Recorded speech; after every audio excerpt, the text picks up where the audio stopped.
सरकार के द्वारा एक गलत स्टेप उठाया गया, कह सकते हैं, जो कि हमारे जो कुछ साथी थे जिनको जेल में बंद कर दिया गया और उनके साथ जो सलूक किया गया, एक क्रिमिनल के तहत के साथ जैसा सलूक किया जाता है वैसा सलूक किया गया है। उनका कहना था कि जैसे ही मैं सत्ता में आऊँगा कि अपना पहला सिग्नेचर जो है हमारा होगा 10 लाख नौकरी पे होगा। लेकिन कई महीनों हो गया है महागठबंधन की सरकार बने हुए, लेकिन उनका कलम कहाँ चला गया है और सिग्नेचर वो क्यों नहीं कर रहे हैं, ये प्रत्येक मीडिया को उनसे ये प्रश्न करना चाहिए। स्टेट का माध्यमिक उच्च माध्यमिक का जो है अभी तक नियमावली बाहर नहीं आया है। अब पेपर में देते नवंबर में जो है नियमावली रिलीज कर दिया जाएगा, दिसंबर में हो रही थी, यहाँ 2022 खत्म हो रही है, अब दिसंबर करेंगे, फिर 23 करेंगे, फिर 2024 इलेक्शन ले जाएंगे। तो आप ये टाल मटोल करने का जो काम कर रहे हैं, आपको युवा इसीलिए आए थे कि आप बेरोजगारी को दूर करिएगा। 1.5 महीनों से एसटीईटी के अभ्यर्थी जो है विलुप्त हो गए हैं, दिखाई नहीं दे रहे हैं। लगातार 1.5 महीने से पहले देखा जाए तो आंदोलन करते थे, पटना की सड़कों पर दिखते थे। बता दें आपको कि एसटीईटी अभ्यर्थियों का जो आंदोलन है 5 सितंबर को हुआ, जिस दिन शिक्षक दिवस था। इस मौके पर तमाम अभ्यर्थी जो हैं पटना सचिवालय पहुंचे थे और प्रदर्शन कर रहे थे, जिसमें 4 अभ्यर्थियों की गिरफ्तारी हुई थी और गिरफ्तार कर जेल भेज दिया गया था। जिसके बाद बीते दिनों चारों अभ्यर्थियों को छोड़ा गया और अभ्यर्थियों के साथ जो है कहीं ना कहीं नाइंसाफी लगातार हो रही है। एसटीईटी के अभ्यर्थी दिख नहीं रहे हैं, कहीं ना कहीं अभ्यर्थियों का आवाज दबाया जा रहा है। बहाली की बात लगातार सरकार कर रही है, लेकिन अभ्यर्थियों को अगर मांग करते हैं अभ्यर्थी तो जेल में डाल दिया जाता है। हमारे साथ एसटीईटी के अभ्यर्थी आशीष से बात करेंगे। आशीष, विलुप्त कहाँ हो गए तमाम अभ्यर्थी, आप भी दिख नहीं रहे हैं, क्या आवाज दबाई जा रही है या फिर डर रहे हैं आप लोग अब आंदोलन के? बिल्कुल, अभ्यर्थी विलुप्त नहीं हुए। आप देख रहे हैं कि अभी हम प्रेजेंट है, तो कोई भी एसटीईटी के अभ्यर्थी विलुप्त नहीं हुए हैं, वो सभी अपने स्तर से काम कर रहे हैं। लेकिन सरकार के द्वारा एक गलत स्टेप उठाया गया, कह सकते हैं, जो कि हमारे जो कुछ साथी थे जिनको जेल में बंद कर दिया गया और उनके साथ जो सलूक किया गया, तो एक क्रिमिनल के तहत के साथ जैसा सलूक किया जाता है वैसा सलूक किया गया है। जबकि अगर किसी को अगर किसी मैटर में अगर पकड़ा जाता है तो उसका बैकग्राउंड देखा जाता है। बैकग्राउंड कुछ ऐसा था नहीं, कहीं भी एक भी केस उन लोगों पे नहीं था कुछ भी, तो मतलब बैकग्राउंड पूरा क्लियर था, जो कि किसी तरह का कोई आरोप लगा नहीं सकता है। तो कहीं ना कहीं उस आवाज़ को दबा, ये कह सकते हैं कि जो बिहार सरकार है वो जो स्टेट के अभ्यर्थी उनके आवाज़ को दबाने का काम किया, जो चारों अभ्यर्थी को जेल में दिया। उसके बाद अभी रिसेंट में वो लोग बेल पे बाहर आए हैं, लेकिन बेल पे बाहर आ गए, लेकिन केस तो समाप्त नहीं हुआ है, तो केस चलेगा, तो उसका लंबा प्रोसेस होता है, वो चलेगा। लेकिन इस तरह से जो सरकार ये रवैया करिए अभिषेक जी, सही नहीं है, क्योंकि आप सरकार में आए थे युवा के ही भरोसे पे।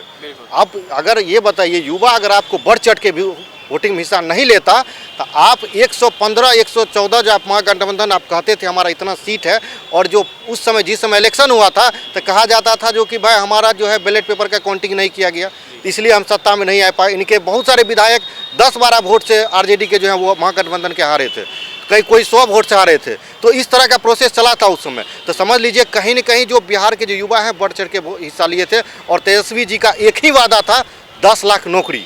उनका कहना था कि जैसे ही मैं सत्ता में आऊँगा कि अपना पहला सिग्नेचर जो है हमारा होगा 10 लाख नौकरी पे होगा। लेकिन कई महीनों हो गया है महागठबंधन की सरकार बने हुए, लेकिन उनका कलम कहाँ चला गया है और सिग्नेचर वो क्यों नहीं कर रहे हैं, ये प्रत्येक मीडिया को उनसे ये प्रश्न करना चाहिए। लेकिन लगातार तेजस्वी यादव हो या फिर उनके शिक्षा मंत्री ये कह रहे हैं कि रोजगार मिलेगा, बहाली शिक्षा विभाग में होगी। देखिए, वो सिर्फ आकर के बोल रहे हैं, आप ऑफिशियल क्यों नहीं लेटर जारी कर रहे हैं? अभी तक जो है स्टेट का माध्यमिक उच्च माध्यमिक का जो है अभी तक नियमावली बाहर नहीं आया है। अब पेपर में देते नवंबर में जो है नियमावली रिलीज कर दिया जाएगा, दिसंबर में नोटिफिकेशन देंगे। ये कब से आ रहा है? आप देख लीजिए, मेरा मीडिया में कई जगह बाइट है, प्रिंट मीडिया में भी आप देखिएगा, स्पष्ट उसमें दिया गया है, कभी अगस्त में बहाली हो रही, कभी अक्टूबर में हो रही, कभी नवंबर में हो रही है। तो पिछले साल भी दिसंबर में हो रही थी, यहाँ 2022 खत्म हो रही है, अब दिसंबर करेंगे, फिर 23 करेंगे, फिर 2024 इलेक्शन ले जाएंगे। तो आप ये टाल मटोल करने का जो काम कर रहे हैं, आपको युवा इसीलिए आए थे कि आप बेरोजगारी को दूर करिएगा।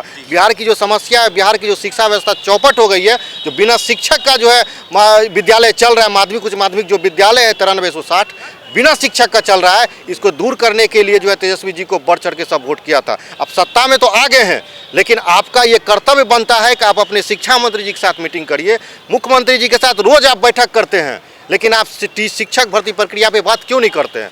ये जितना भी स्टेट का अभ्यर्थी हैं, ये तेजस्वी जी से ये सवाल है कि आप ये मुख्यमंत्री जी शिक्षा के साथ क्यों नहीं बैठक कर रहे हैं? आप उनके साथ बैठक करिए, शिक्षा मंत्री के साथ बैठक करिए और शिक्षा विभाग के जितने सचिव, अपर मुख्य सचिव हो, चाहे माध्यमिक शिक्षा निदेशक हो, प्राथमिक शिक्षा निदेशक हो, तमाम तरह के जितने भी सचिव है सबके साथ बैठक करके आप क्यों नहीं कर रहे हैं? आखिर समस्या कहाँ आ रही है? जब अभ्यर्थी क्वालिफाई हैं, विद्यालय में जो बच्चे जो है बिना शिक्षक के पढ़ रहे हैं, बिना किताब के पढ़ रहे हैं, आप इस पे ध्यान नहीं देते हैं। आप जाते हैं, स्वास्थ्य मंत्री हैं, आप जाते हैं अस्पताल में तो वहाँ पे आपको सारा कमियां दिख जाता है। क्या आपको शिक्षा व्यवस्था में कोई कमी नहीं दिख रही? क्या बिना शिक्षा व्यवस्था सुधार किए हुए स्वास्थ्य व्यवस्था सुधर सकती? क्या वही बच्चे कल होकर के डॉक्टर बनेंगे, इंजीनियर बनेंगे? अब बताइए, उनका सिलेबस कंप्लीट नहीं रहेगा, उनको किताब नहीं मिलेगा, शिक्षक विद्यालय में नहीं है, तो किस प्रकार की शिक्षा ग्रहण करके आगे बढ़ेंगे? तो कहीं न कहीं बिहार के बच्चों को मजदूर बनाना चाहते हैं मुख्यमंत्री जी और तेजस्वी प्रसाद जी दोनों मिलकर के।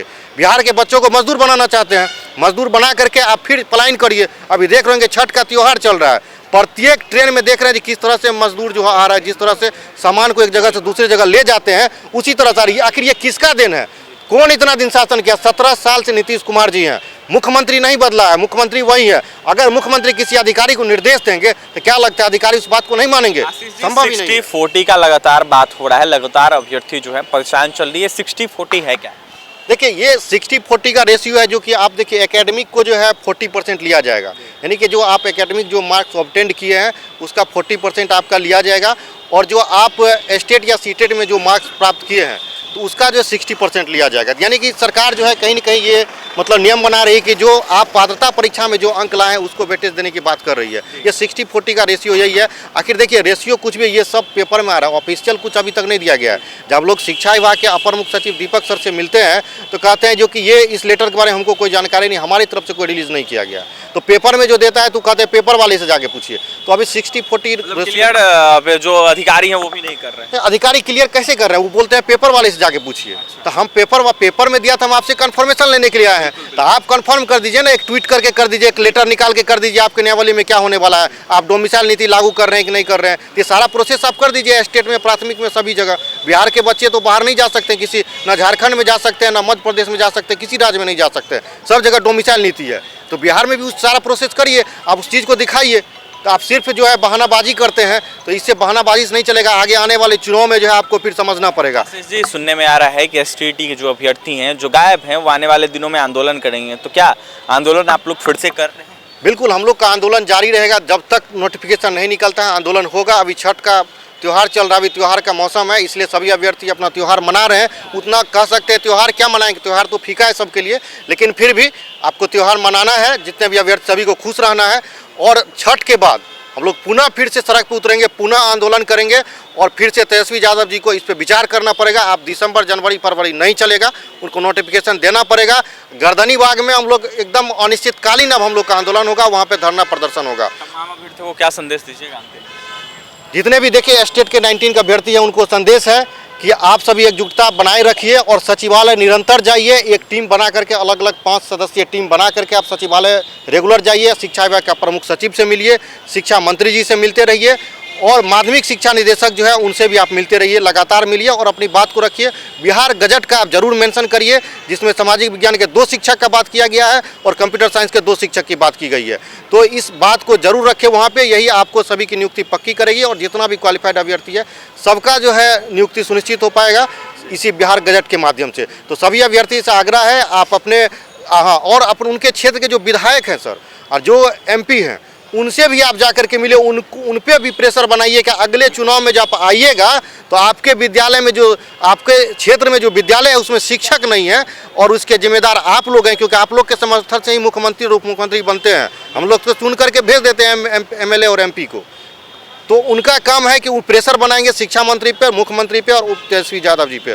तो हमारा आग्रह है कि जितने भी प्रतिनिधि, जनप्रतिनिधि आप उनसे भी मिलते रहिए और लगातार सचिवालय का दौरा कंटिन्यू करिए। और हम लोग छठ के बाद जो एक मीटिंग रखेंगे, मीटिंग रखने के बाद हम लोग जो है सचिवालय जाएंगे और आगे हम लोग आंदोलन के लिए भी ये चीज़ आगे बढ़ाएंगे सर। बिल्कुल, तमाम अभ्यर्थी एक्टिव रहें, सचिवालय जाएं, अधिकारियों से मिले और बिहार के शिक्षा मंत्री से भी मिले। अगर अपने क्षेत्र के जो विधायक है या फिर जो एमपी हैं, सांसद हैं, उनसे भी मुलाकात करें। अगर वो मुलाकात करते हो तो मिलकर यह बात रखें कि हमारी बहाली जल्द से जल्द हो। देखिए एसटीईटी के अभ्यर्थी आशीष का यह साफ कहना है कि छठ पूजा के बाद हम मीटिंग करेंगे और आने वाले दिनों में जो है बड़ा आंदोलन करेंगे और यह आंदोलन जो है गर्दनीबाग धरना स्थल पे होगा और अनिश्चितकालीन चलेगा, क्योंकि बहुत ज़्यादा जो है इंतजार करवा रही है सरकार और लगातार हम मांग कर रहे हैं कि जल्द से जल्द बहाली हो। फिलहाल क्या कुछ कह रहे थे एसटीईटी अभ्यर्थी आशीष आपने सुना है। फिलहाल इस खबर में इतना ही। पटना से सहयोगी अजय के साथ अभिषेक की रिपोर्ट।